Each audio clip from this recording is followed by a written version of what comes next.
Hey, what's up everybody? This is Candace Yvette with Black Women Aware. First, I would like to say thank you to everyone who comes by and supports my channel. It really does mean a lot to me. If you would like to email me with any suggestions, questions, or concerns, my email is always going to be in the description box below. Again, thank you for visiting my channel.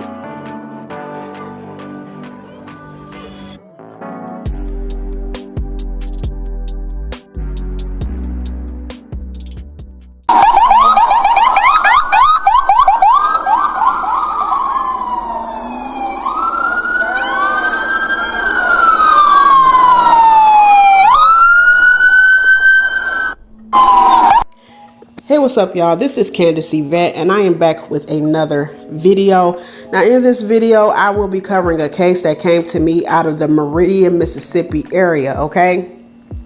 And shout out to a loyal subscriber. This person sent me this case and they wanted me to cover it. So here we are. Now without further ado, I am going to get right into it. So it says, on June 10th, which was a Thursday evening, Brittany Jones' 12-year-old daughter ran across the street to tell a neighbor that Brittany's fiance and ex-cop Dante Bender was beating on her mom and was beating and stomping on the children. Now, Brittany Jones, y'all, has 4 children, okay? Brittany Jones is originally from Georgia. I believe she moved to Meridian, Mississippi to be closer to her boyfriend and at the time of her death, fiance. It's also being alleged that Brittany was expecting her 5th child with, now the 5th child was fathered allegedly by Dante or whatever, and they were expecting that child at the time of her passing. And I'm saying allegedly around that because some people are saying she was expecting, some are saying she wasn't expecting. And until they do an autopsy, we won't know, okay, if they even do an autopsy, because sometimes these types of homicides are open and shut and they won't do the homicide, you know, they won't do the autopsy, you know, they'll just, you know, figure, okay, well, obviously this person died from a gunshot wound and they'll go from there. You know, I hope they do an autopsy so they can rule out whether or not she really was expecting. And, you know, sometimes corpses can tell a better story of what happened than anything. And you know, if they do an autopsy, they can figure out, like, you know, if she had any defense wounds on her, stuff like that, okay? So anyways, let's go on. So the 12-year-old also told the neighbor that the ex-cop and fiance, Dante Bender, was in possession of not 1 but 2 firearms. Now, Dante, y'all, he used to be employed at Newton Police Department, and he was let go because he had an altercation earlier this year at a Walmart. He was off duty, and he had an altercation with a civilian. This situation got back to the police department where he was employed, and they laid his funky ass off. Okay, now I guess police departments are starting to get fed up with cops going out here and having this God syndrome and doing what the hell they want to do, because they didn't put him on desk duty or nothing, y'all. They just laid him straight the fuck off, okay? Or, you know, we never know. It could be, this probably wasn't his first altercation with like a civilian or first complaint. They probably got multiple complaints on him and just decided to let his ass go. But anyways, let me keep going. So it says, shortly after Brittany's other 3 children ran across the street to that same neighbor's house, the 12-year-old called the police. The neighbor could hear Bender beating on Brittany Jones. Now think about that. This neighbor lives across the street. She lives across the street. Brittany, at the time of her passing, was inside the home with Dante, okay? For them to have heard that from way across the street, can y'all imagine how crazy that situation was, especially for them children to witness it and endure it as well? Because the children didn't just witness it, he was beating on them too.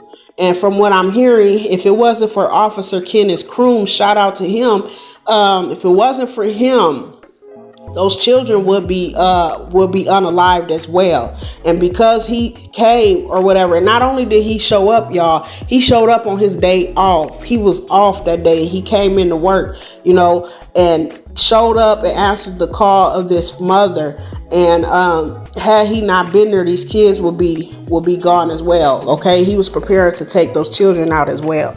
Okay, let's keep going. So it says, once Officer Kenneth Croom arrived on the scene, Bender came to the door and told Officer Croom everything was okay and shut the door in the officer's face. Officer Croom exited the porch and walked on the side of the home and heard a gunshot. Officer Croom then came back over the radio as he was walking back toward the front door and alerted officers en route that shots had been fired.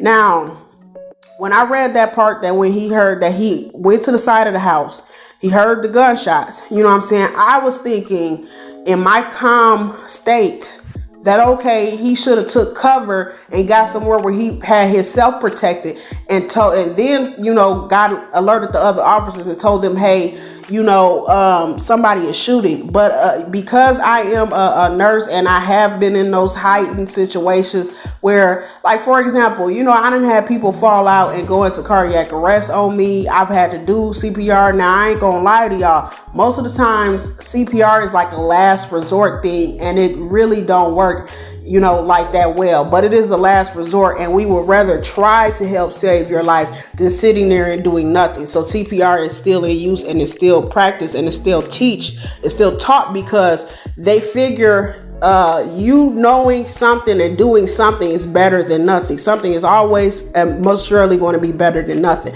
And the reason why I bring that up is every emergent situation that I was in where there's a patient and this patient is not they're not a DNA or a do not assist, or I said DNA, y'all. I'm tripping. DNR. DNR means basically do not resuscitate. If they're not that, and I've seen this patient, and I'm witnessing this patient go into cardiac arrest, or they coding on me, I'm going to tell y'all, with all my years of experience and all my training, there's still moments where I completely go blank. In those situations, you can have all the training you want, but the minute it's an emergency situation, all that training goes through the roof. And you literally, I wish they did classes on how to handle, what to do when you're in that heightened fight and flight state, and what to do when that adrenaline hits you. Because when you're in a heightened fight or flight state, everything that somebody is saying from the outside looking in their calm state, they're like, okay, why didn't you do this? Why didn't you do that? You're not thinking about. The only thing you're thinking about is like whatever comes to mind first. Okay, so whatever comes to mind first is what you're going to do. Okay, so at the time of me reading this in my calm state, I was thinking, okay, Officer Croom, why didn't you take cover and then call and let them know that shots fired, especially because you're by yourself, right? But again, when it's this type of situation, I don't care how much training you got or whatever, you're going to do whatever first comes to mind. And I believe what first came to mind for Officer Croom was to alert the other officers en route that shots had been fired. Okay, so let's go on. So it says, Bender then exited the door, firing shots at Officer Croom, striking him twice in the chest and a fatal gunshot wound to the head. So Bender, aka Dante, he exited the front door. Okay, he came out on that porch and he began to fire shots at Officer Croom. He struck him twice in the chest. Okay, and they say the fatal gunshot wound was to the head. Okay, so I believe Officer Croom had on a bulletproof vest or whatever, and those obviously didn't penetrate. They didn't do nothing. And because Dante, evil, ignorant ass, was the ex-cop, he knew that and aimed for this young man's head. Okay, and it's sad and it's heartbreaking because this officer, y'all, he came in on his day off. He was a husband and he had 2 children of his own or whatever. He came in trying to help his police department out on his day off because they were short cops. They working short. All right. And for this evil bastard to do this to this man, and this man ain't doing shit but doing his job. You know what I'm saying? He's not doing anything but doing his job. And again, like I said, you know, Dante allegedly was upset because Brittany called for help or whatever. So again, he's upset because everybody else is reacting to what he's doing, and all he had to do was not put his hands on this woman, and that woman wouldn't have called the police, and Officer Croom would not have even been there. But instead, he took his anger and rage out on everybody around him. Okay, an evil son of a bitch. But let's keep going. Officer Croom was shot a total of 3 times. Bender jumped off the porch, moved Officer Croom's patrol car because Officer Croom's patrol car was parked behind his SUV, okay? So he moved the patrol car. He jumped into his SUV, which was a 2004 Nissan Armada, okay, with a license plate of Imani, okay? And he took his dumb ass and went on the road. He went on the run, I mean. He only went with his stupid ass 80 miles away to Ackerman, Mississippi. Okay, they caught his ass within 48 hours. All right. So it was an alert that was sent out. It was a blue alert. A blue alert is alert that they use for officers down, and they caught him. And I thank God they caught him. And not only did they catch this bastard, but they locked him up in Officer Croom's handcuffs, and I was lucky enough to find that footage.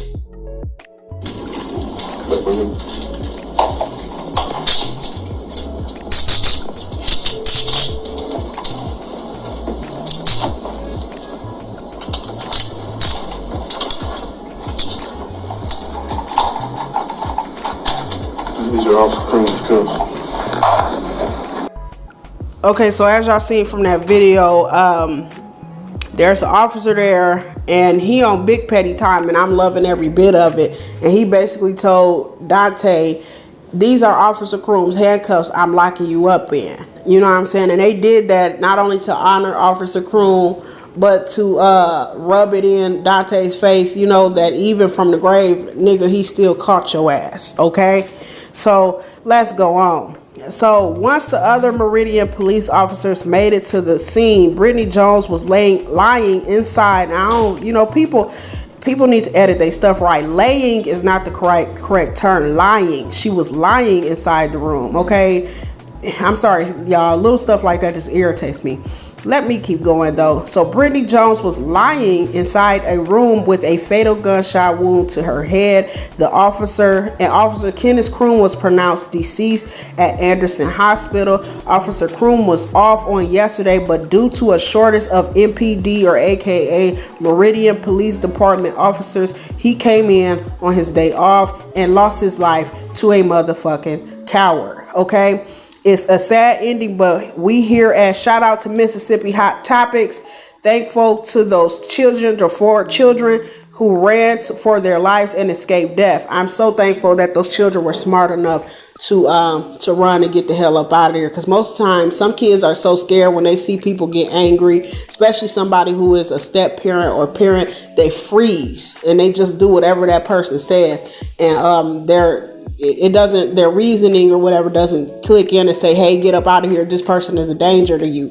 They just automatically go into, let me just do what this person is telling me to do. So I'm so happy these 4 babies were smart enough to get the hell up out of there and say, no, honey, we not taking this. Okay. And it's also a loss because from what I'm hearing about Brittany was the light. She lit up any room that she walked up into. She was literally like the life of the party. She was bubbly. She was supportive and loyal, you know. And it's always sad to me when people with those personalities, they're so giving and caring of other people, when they end up around toxic or somehow, some way yoked to toxic motherfuckers like Dante.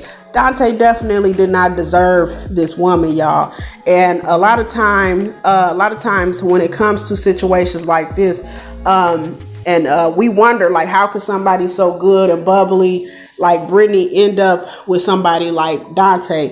And it's because cowards and demons like Dante take advantage of these women, you know what I'm saying, with these good hearts. They manipulate them. They get them to feel sorry for them or whatever. And I don't really know if that was the case with Brittany, but I do know that somebody in her family seen Dante for who he was or whatever. And I'm going to read that post to you guys right now. But before I read that post, that comment, she was actually replying to Dante on his own social media platform. But before I get into that post, I'm going to read what Dante said. Now, Dante wrote this post on June 5th, okay? He wrote it on June 5th. And to me, it's looking like it's almost looking like it's a subliminal message, and like he had premeditated earlier in the week what he was going to do. Like maybe they had a problem or something that happened, and whatever they were into it about, it was simmer. It was on simmer. And like when he finally attacked his fiance Brittany and those children and that officer, that's when he had reached his boiling point, right?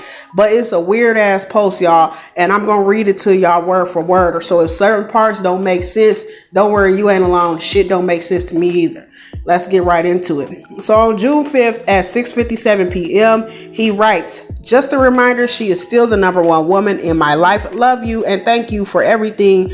Time is getting closer and anxiety could be an issue, but you are and always been my wife. God brought us back together to last forever, so don't worry your heart. I'm all yours. Sending love from your biggest fan, your rock, most of all, your husband. Enjoy your day. Beautiful." Okay, so that's what he tagged Brittany's page, and he wrote that to her. And a lot of people are saying that's a subliminal, so let me go over that again. He says, "Just a reminder, she's still the number one woman in my life. Thank you for..."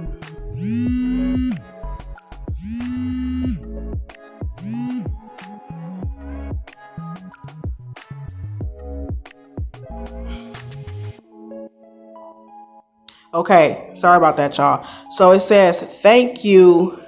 It says, thank you for every time is getting, and it says time is getting closer. Now, y'all, it has so many punctuation and grammatical errors. I don't know where the sentence starts or where it ends. But let me go on. So he says, "Love you and thank you for everything. Time is getting closer and anxiety could be an issue." So I'm wondering what he meant by anxiety could have been an issue for who, him or her. You know, I'm thinking he could have been possibly talking about himself, that maybe he was dealing with some anxiety and mental problems that he wasn't getting checked. You know what I'm saying? And because these situations went unchecked, he went unchecked, and he, you know what I'm saying? Like I said, a demon on the loose, like a homicidal maniac, right?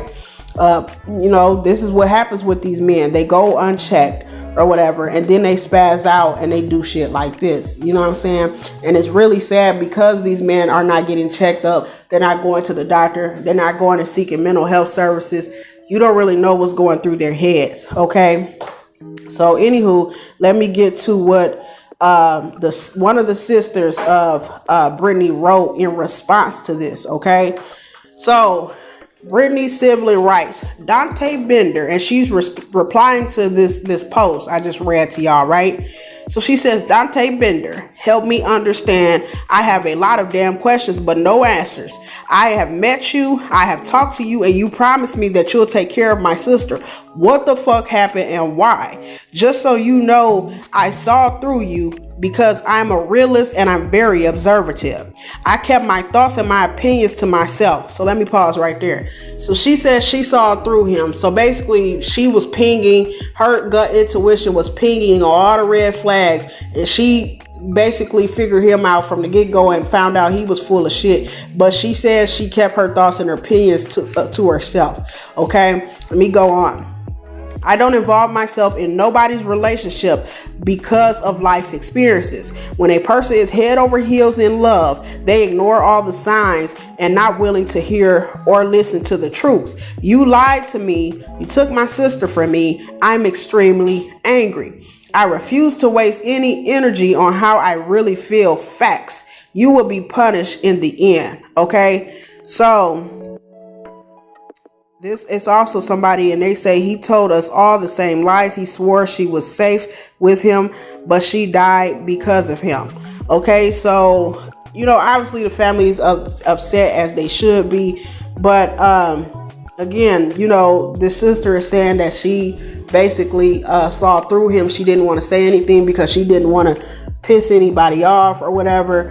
And a lot of times what she said is true. You know, when it comes to an abuser and the person and the victim, that relationship, most of the time the victim is suffering from, and y'all, this syndrome is on the tip of my damn tongue. I'm gonna try to look it up real quick. Okay, y'all. So yeah, I couldn't fucking think of the name of this damn syndrome, but I looked it up. It was on the tip of my tongue. But Stockholm syndrome, and Stockholm syndrome is a coping mechanism to a captive or abusive situation. People develop positive feelings toward their captors or abuser over time, and most of the time, when it comes to somebody with a personality, I can't talk for some reason, that I'm hearing Brittany had, those people who are loyal, they're understanding, they're very caring. Most of the time when it comes to people who have that type of personality trait, they seek to understand people because they feel like if they can understand them and if they can help them with their problems, that person will change. And sometimes, y'all, when a motherfucker is a demon, they're just a demon, and the best help that you could give them is staying the fuck away from them, okay? But I'm figuring from Brittany's siblings' comment, she possibly figured that her sister may have been suffering from Stockholm syndrome. Okay. And let me go on and what the definition says right here. So it says the condition applies to situations including child abuse, coach athlete abuse, relationship abuse, and S-word trafficking. Okay. So what happens is these people, they end up identifying with the abuser, and they oftentimes understand like, okay, why this person snaps the way they do and stuff like that. But what's unhealthy about it is, like, for example, most of the time when you're dealing with an abuser will basically, the way their reasoning is set up, everything happens because it's everybody else's fault. For example, I wouldn't have hit you if you hadn't did this. This would have never happened if you would have just done what I said. That's how they reason with you. So it gets the person who's being abused to think that, oh, okay, this is my fault, and if I don't react that way again, I won't get abused. When no, they just shouldn't be, you know, nobody should be responding to a problem by way of abusing another person, right? But you know, that's where I feel like, I don't feel like the family dropped the ball, but I feel like a lot of people missed it with him, because the sister is saying that she had a conversation with him and he promised her that he would not hurt the sister and Brittany rather, and that Brittany was safe in his care or whatever. Let me tell y'all something. Abusers or people who are sick in the head, they're loyal to nobody but themselves, okay? They don't give a fuck about no damn promise. No offense to the family of Brittany Jones, but they don't. They ain't loyal to nobody but themselves or whatever. They don't care about nobody but themselves. And the minute that they get angry, that toxic reasoning will set in, and they'll say, okay, I was trying to keep my promise, but this person did that, so I had to do this. They left me no choice, right? That's how they react. So again, my condolences go out to the family and friends of Brittany Jones, you know, and I'm also praying for her children, because y'all know they're going to be dealing with some post-traumatic stress disorder, having seen their mother abused, having been abused themselves, and now have lost their mother. They're dealing with some stuff, okay? And this is going to take them some time to recover, okay? Also, there was a GoFundMe posted in Brittany's for Brittany's children or whatever. Now, from what I'm learning, that GoFundMe was fraudulent, and a lot of times I don't like to reach out to the families of these murder victims because the case is still fresh. Yeah, I don't like to reach out to these victims because, or the families of the victims, because a lot of times the case is still fresh.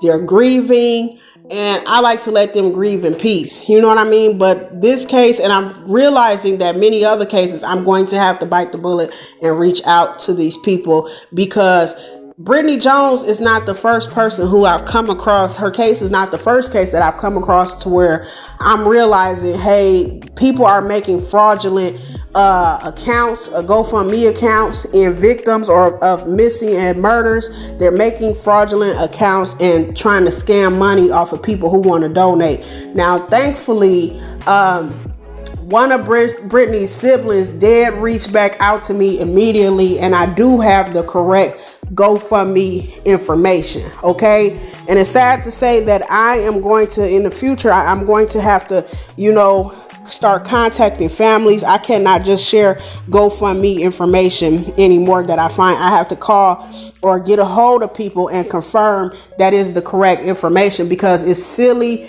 evil, trifling people out there who are using these tragic situations to scam motherfuckers. You know what I'm saying?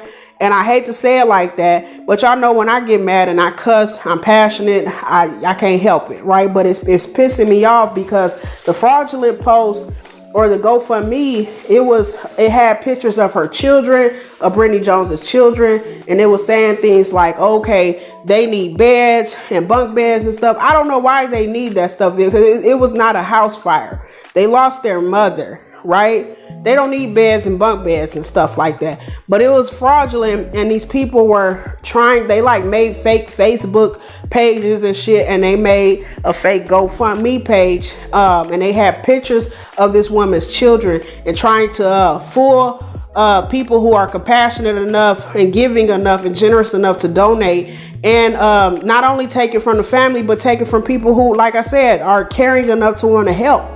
You know what I'm saying? So in the future, if y'all ever see a GoFundMe posted on Black Women Aware, just know you can trust it, because I have confirmed it with a family member of those victims. Okay, so that information I also will be leaving in the description box or in the comment section below. Now on to Officer Kenneth Croom. Okay, so now we're on to Officer Kenneth Croom, and I just want to say this. Is people upset that Officer Croom's family is, they set up, they have a foundation, they have something called the Croom Foundation, where people can go and donate, and they're also selling shirts in his honor to raise funds. Now, is people upset with his family or the police department because they say that they're focusing more on Kenneth Croom than Brittany Jones or whatever? And I look at it like this.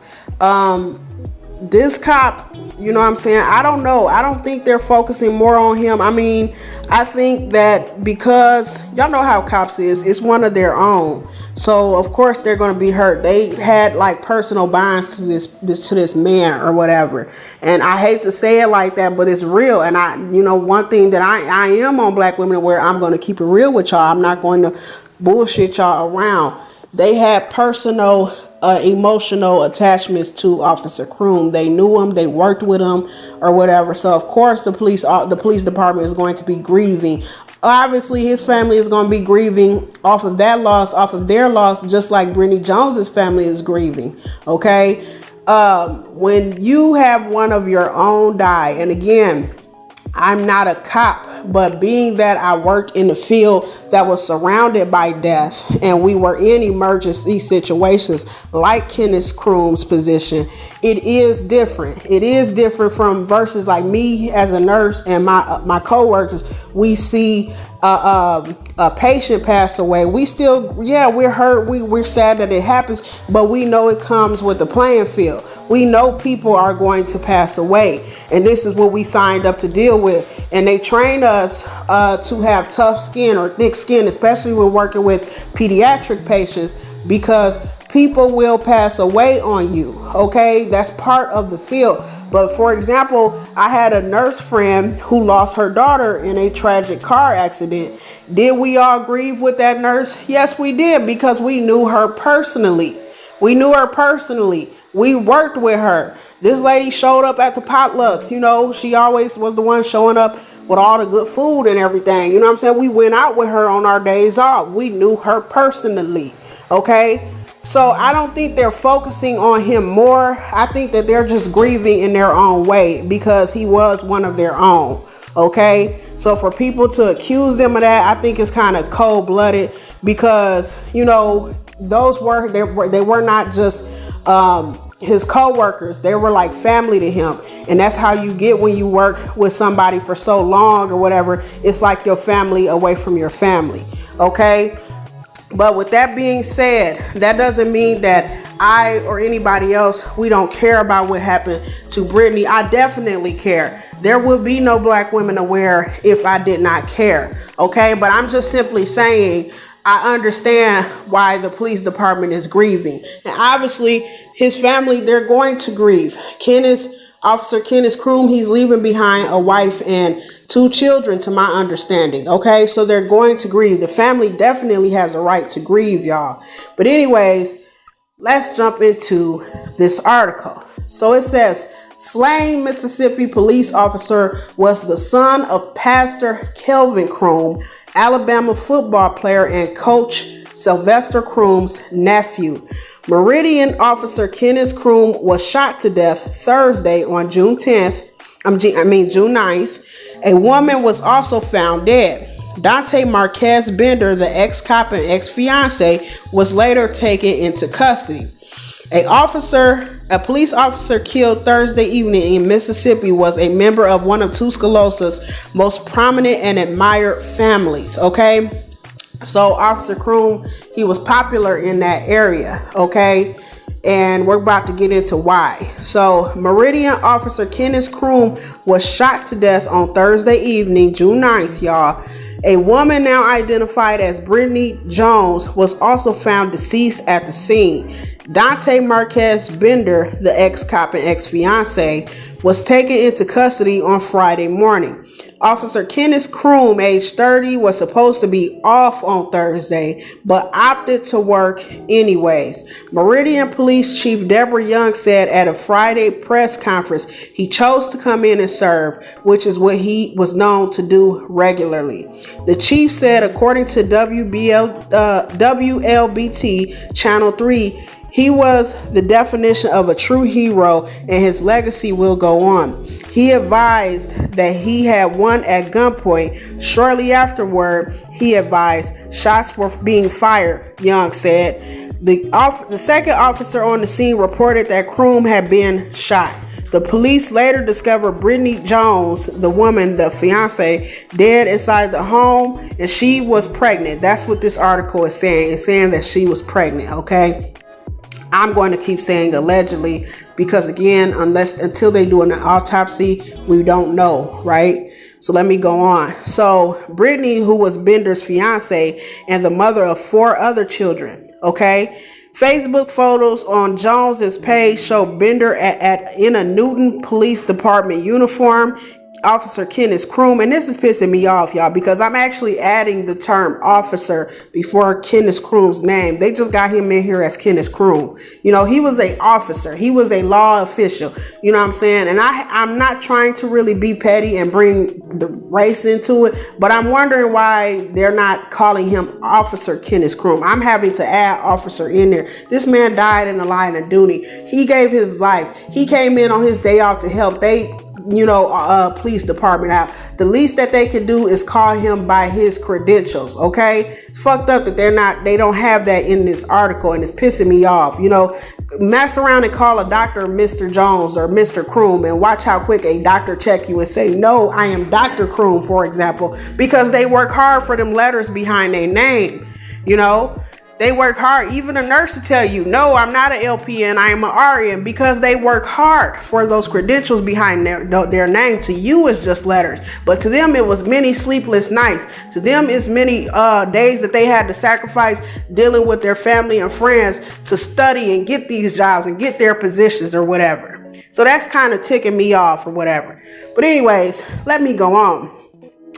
Officer Kenneth Croom was the son of Pastor Kelvin Croom, a senior pastor at College Hill Baptist Church and a former University of Alabama football player. Kenneth Croom was also the nephew of Sylvester Croom Jr., an All-American football player at Alabama who was one of the Crimson Tide's first African-American stars in the early 70s.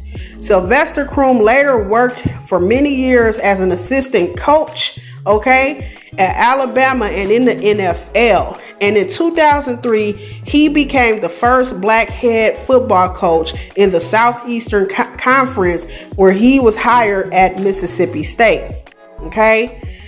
The late Sylvester Croom Sr., Kennis's grandfather, was regarded as among the most important civil rights leaders in Tuscaloosa during the 60s and the 70s. He later served as a chaplain for the Alabama football team and was a trusted advisor to legendary Crimson Tide coach Paul Bear Bryant.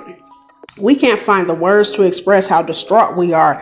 College Hill Baptist Church in Tuscaloosa posted on Facebook. We all received the news of Kenneth's passing in different ways, but we all reacted the same. Heart-wrenching sadness and disbelief. Our deepest sympathies are extended to Pastor Croom, Miss Tracy, Tamara, Kevin, Teresa, and the extended Croom family and close friends. God, we put all our trust in you to guide us through this difficult time. We love you, Kennis, our hero forevermore, the post continued. Tuscaloosa police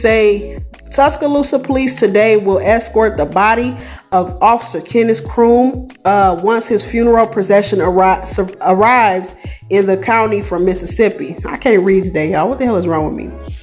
According to WTOK TV in Meridian, the Croom family is asking that any memorials come in the form of donations to the Croom Foundation, which is operated by Kenneth's brother. So it's operated by his brother, Kevin. Okay.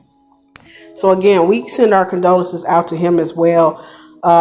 His family as well. You know, it's pretty sad that people are attacking his family. They're attacking people in his family because you know, they're grieving too, y'all. They're gonna have a fundraiser. They're gonna do stuff, you know, especially because, like I said, this man came in on his day off to do his job or whatever, and people are mad because people are grieving. You know, I don't think they're taking away from Brittany or trying to focus more on the officer, but y'all gotta realize, when people work with people and they develop emotional and social bonds with people, you know, it's not just the police department who does this. You know, it's people in all kind of different departments who do that. They will grieve because they know those people personally. And when it comes to somebody outside those social constructs or those social those certain departments or whatever, they are trained to look and treat you differently, not because they don't care, you know, but because that comes with the job, and burnout happen. And to prevent burnout, they train people like police officers, first responders, nurses, and doctors that, hey, if you see a child die, if you see this person die, if the death is just like so, you know, devastating, we still care. Low key, we do really care, but we are trained to cut off that emotional bond. We're trained to not connect like that. We're trained to have tough skin because they want us to be able to continue to come to work, care for people, serve the community, and do our jobs. And we cannot do that if we're burnt out because we're grieving over the last incident that happened on the job. Okay. So just wanted to throw that in there. And again, I was able to get a hold of Brittany's closest relative, and they did give me the correct information for her GoFundMe. Both fundraising websites and links will be in the description box below, or they will be pinned to the comment section. Okay, that's all I have to say about this case. My heart and my condolences go out to both families. And as I always say, y'all please remember to be safe, be alert, and be aware.